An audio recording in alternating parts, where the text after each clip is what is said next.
Here are some top tricks and techniques for Google Search Console, whether you're a beginner or whether you're advanced. Hopefully I've got some value here for you. Make sure you watch to the end, because one of these techniques I used about 2-3 years ago. I call it the hidden keywords process. We built an SOP around it, and it helped contribute to a $5,000 month with a software review site that I had at the time. I was quite tempted to package it into a fairly expensive course, never really got around to it. So today I'm just going to share it with you for free. So Google Search Console, at least for beginners, what's the point? What does it do?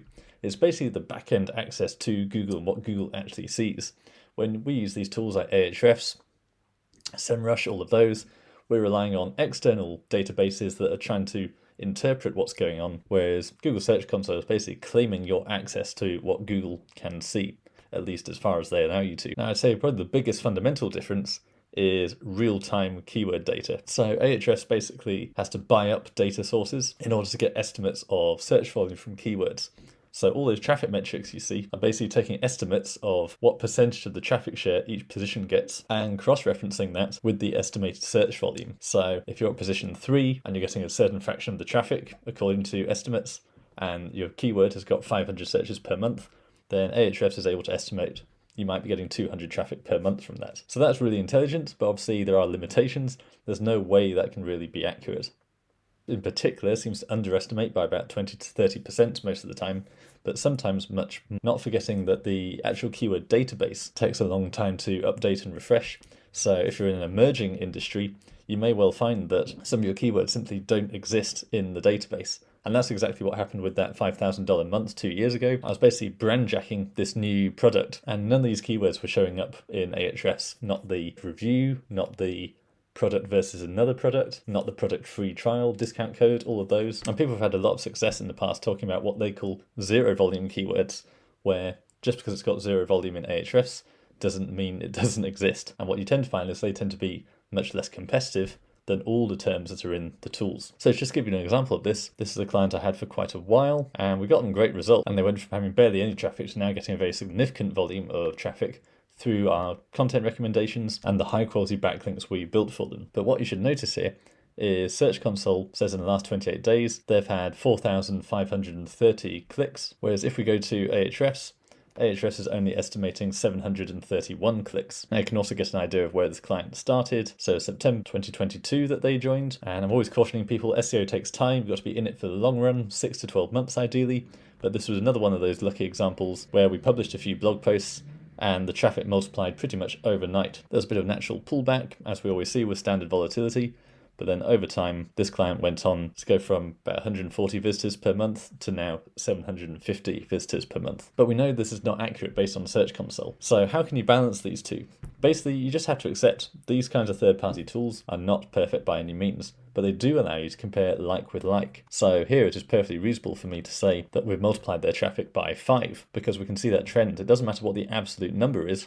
What we're really looking for is trend. And that should reflect the same in Search Console, but with Search Console, we get those absolute numbers accurate. So there is always that question, why use Ahrefs a tool and not just Search Console? Well, the main thing is competitors, you've only got access to your own Search Console that you control, so you don't get an idea of keywords or competitors' keywords. But also, everything in Search Console is an average. It's really difficult to actually pin down individual rank tracking with Google Search Console, because you always get this aggregate over a longer period of time, whereas Ahrefs is pretty clear, you were at this position at this time for this keyword. So for longer term tracking, it doesn't really matter which you use, as long as you stick to the same one. Keep like with like. I'm always answering clients like this when they're saying, why is the data in your report so different to our Search Console? It's because we're using AHREFS, that's our established method, and we want to consistently compare like with like. But like I say, the delta can be quite shocking. AHREFS is saying 750 visitors per month, whereas we know it's 4,500. So important to keep that in mind. Also, just going back to keyword research, that's a reminder, like I always say on my channel, just because the keyword says it's only getting 20, 30 searches per month, it could well be 60 to 100. So these tools are only an estimate, an indication, rather than an exact figure. So how do you get set up on Google Search Console? Obviously, to get here, you can just Google Search Console. Now, as we've seen from the latest Google update, it is recommended that if you've got a large portfolio of sites, you want to break those up between multiple Search Console accounts. Some of my more suspicious websites have got their own unique Gmail account, and I access that through an incognito window. But generally, I've got a couple of URLs on each of my Google accounts. So when you first add a property, you'll get this property type option where you can use the URL prefix or domain. Now, URL prefix is much easier to do, where basically you just add in the web address with HTTPS www before it, or similar. What you've got to remember is when you do a website, there are multiple versions of that website, with and without www and with and without HTTPS. Now, the benefit of this version is basically you can take a HTML tag and just slap it on your homepage in WordPress, and that should get verified. The problem with it is you only get that version. So if Google's indexed multiple versions, which ideally it shouldn't be, but the point is you kind of want to catch them all. If you've only put one version into Search Console, then there's a good chance you're missing out on the data from other versions as well. Using the domain method is tougher to verify, but it catches everything to do with that domain, whether it's www, non-www, etc. So the way you do that is actually use your DNS records. Now, to be honest, that's probably easier than the prefix a lot of the time, because quite often I'll paste a tag on my homepage in HTML, and this just won't pick it up. It's really annoying, as well as not being as good data, whereas I can instantly log into my server, my DNS records, wherever they're kept, put in a text record, and then we're done. We've got everything, and it stays there. That HTML tag, it has to stay there to keep Search Console verified. So if you just put it into your theme through the editor, and then your theme updates, you'll lose that HTML tag, and you'll no longer have access to Search Console. You can re-verify it and get the data back, but it's still a pain. So I'd always say just use the DNS version. So here's what that actually looks like. HTML file you can do, but I find it a bit annoying. HTML tag, like I say, annoying. If you've already got Google Analytics set up, then that's great, that's nice and easy. But it doesn't work if you've got a large portfolio of site and you're using multiple Google accounts. Tag Manager, same thing, but adding a DNS record is generally the easiest I find. So I can just copy that tag, go to my DNS settings, add a new text record, and paste that tag in, and done.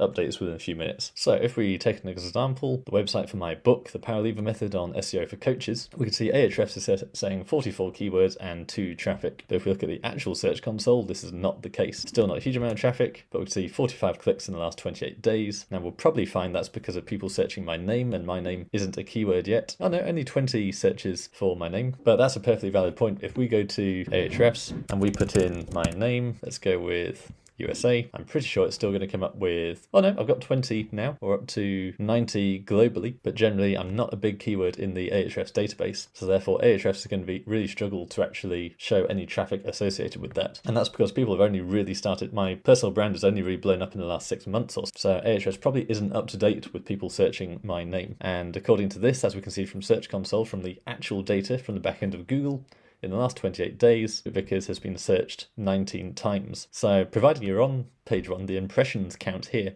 is actually a really good indicator of true search volume. We can also look at positioning if we put on position, but this is where we get into that murky area of averages. So we can see this is saying Stuart Vickers is at 34 point. So we can click on that keyword and see over time that positioning, and sometimes there, sometimes I'm not. It's all a bit vague, but that's because we're dealing with a very low volume keyword. If we take a higher one, like SEO for coaches, which was kind of the main keyword I was targeting, we can see it's much more consistent, and crucially we can see a long-term trend as well, where that position is actually improving. So 58, 55, 49, 50, 48. And again, this is really intriguing that SEO for coaches, 700 impressions in the last month, but AHREFS says there's only 200 searches per month for that, at least in the US. If we take the global volume, then we get the 700. So a next step we can actually take is looking at countries, and you can actually see a breakdown. So for the US, it's 300 impressions. So again, 20-30%, that seems to be the standard deviation AHREFS. And so we can see how I'm ranking in all these other countries. So most of the traffic aspect is quite easy to understand. URL inspection, or you can just put the URL up here. That's important for indexing. So if I just take one of my landing pages, I can put it in here, and Google will tell us if it's indexed or not. If it's not indexed,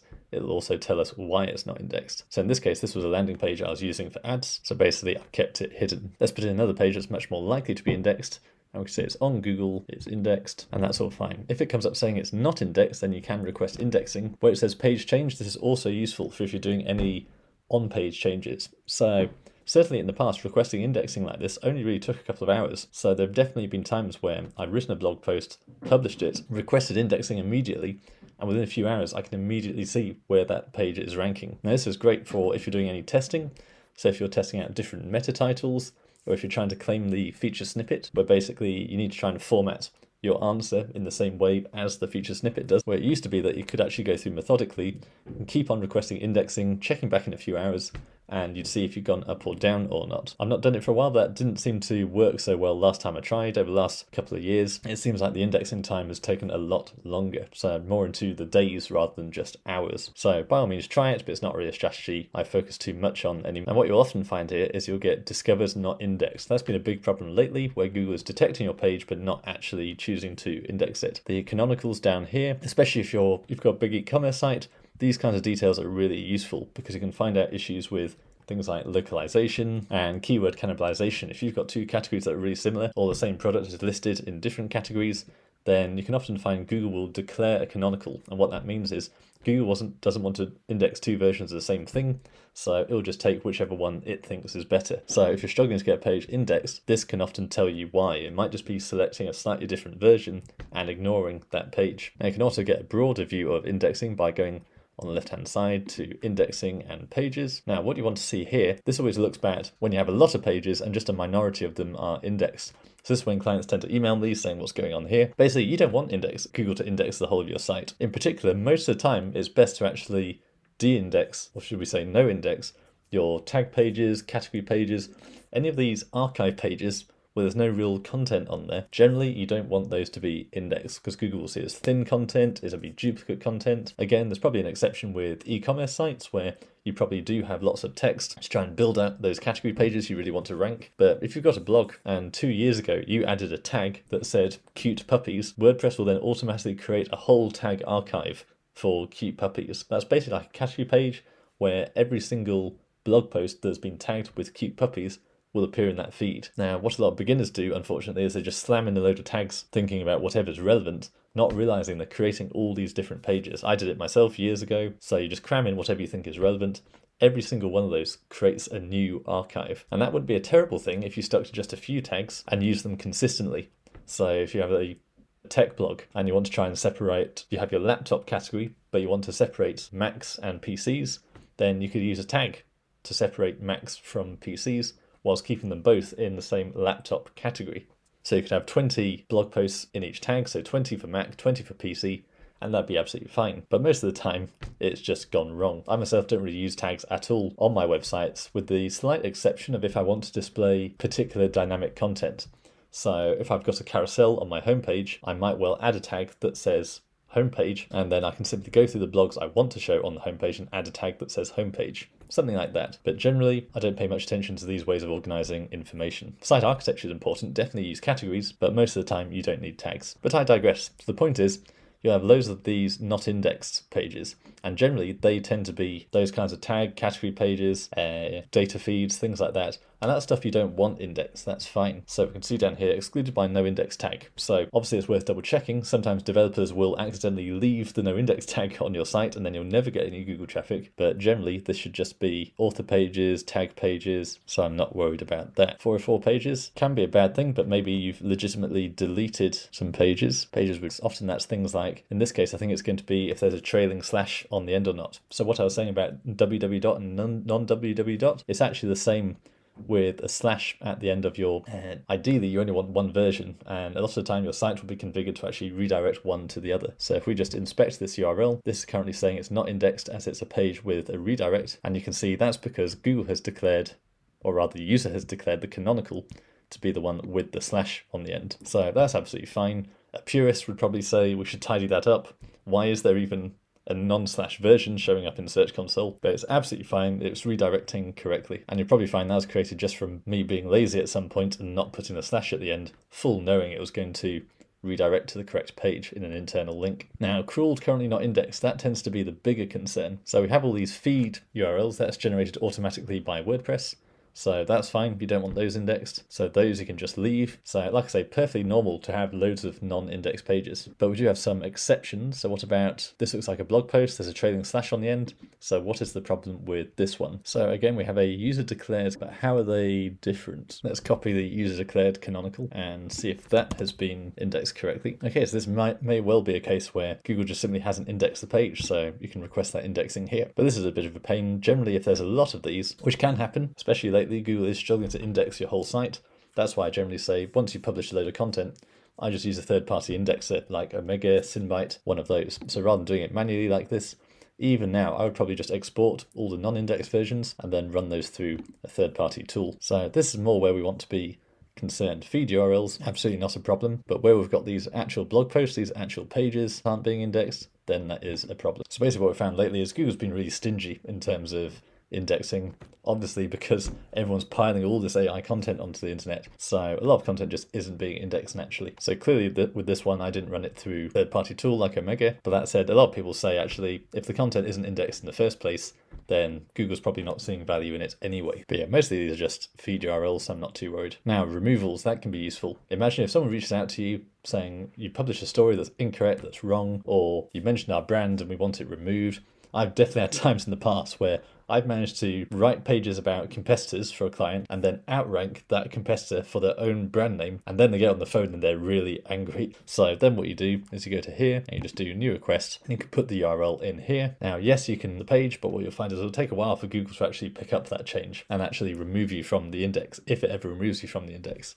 So best option if you really do want to wipe it off search results is just put the URL in here. Page experience, I don't really use that much. You'll often get warnings in Gmail about your text is too small and you've got all these problems. I don't generally find they have a major impact on rankings. Now, of course, we have the manual actions tag. If you find you've lost a lot of traffic very quickly, then you probably want to check here. I've never had a manual action.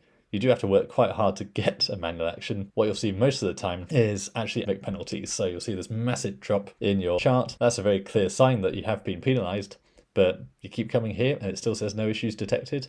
That's because algorithmic penalties do not show up here, and you'll never actually be told you've got it. Also, if you go down into the legacy tools and click on links, you can actually see your backlinks coming through into Search Console. But again, not actually much use here because with AHREFS, we get ideas of traffic numbers, powered, all of those. So in the agency, obviously, we know there's difference between links and there's links. So we put a lot of time and effort into screening each individual website we build links on to make sure our clients get maximum power and maximum results without compromising on safety. So you just don't really get any of that here. But you do get an idea that the link is actually indexed. So a lot of agencies will build links and not actually bother getting them indexed.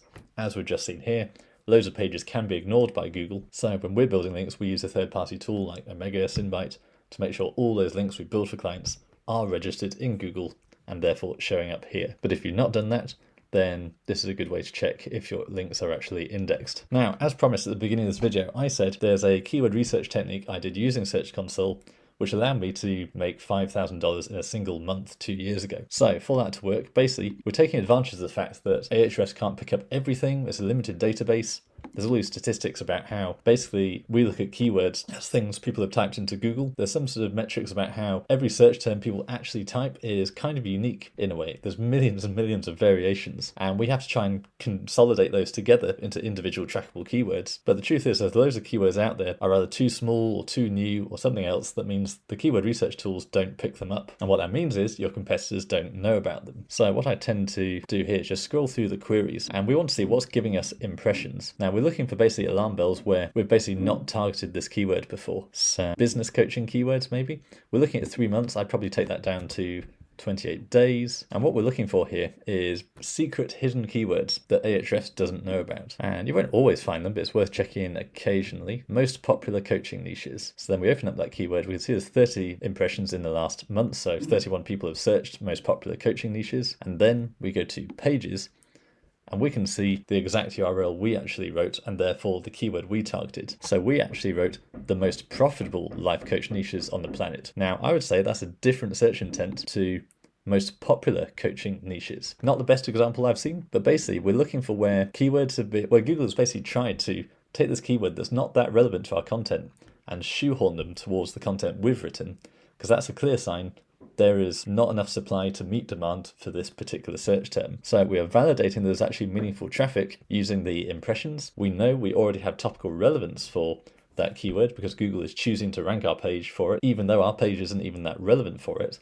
And that means if we go after that specific keyword that we've not covered yet, there's a very good chance we will rank very, very well for it. So when I made the $5,000, basically I had a software review product. Like I say, it was a new product, didn't show up in AHREFS, but that one review was basically showing up for loads of versus keywords. So this product versus competitor, free trial, AppSumo, discount codes, and I was just able to go through and tick off all these different questions, queries, and searches for that specific product that didn't show up anywhere on AHREFS. Now I was making about $80 to $100 per sale on that product, so I wanted every click I could get. So that way, not only was I ranking number one for the review keyword, but that review keyword, that review blog post, was ranking maybe 3, 4 for all these other keywords. So then I write content specifically targeting each of those individual keywords, a unique blog post for each, and all of those blog posts go to number one for those individual keywords. You've got to watch out for cannibalization, but generally this technique works really well. So we're just going to go through and try and find interesting keywords that we don't recognize that are kind of out of kilter with what the blog post is actually about. This is quite a small website, so I'm not really expecting to find many, but here's one. Do online coaches and consultants need SEO? 20 searches per month. Well, if I'm selling SEO services, I'd be very happy getting every one of those impressions, and we'll probably find this is just a coach SEO page that's ranking for this. I've actually got a number of pages ranking for it, but none of them are specifically addressing the question of online coaches and consultants need SEO. So I could write a blog post specifically for that and then probably be number one for those 20 impressions per month. Now AI makes this even easier because we can basically scrape all of these mismatches where we've got these random erroneous keywords that Google has no choice but to try and shove one of our less relevant blog posts to. We can scrape all of those, use a tool like autoblogging.ai and just fulfill all of them at once. And loads of those won't stick, they won't do anything, but some of them will work really well. And that's basically how you can achieve true topical authority, not just using AHREFS and ticking off all those keywords, but going into Google and finding all these microscopic niche keywords, which together add up to a really significant volume.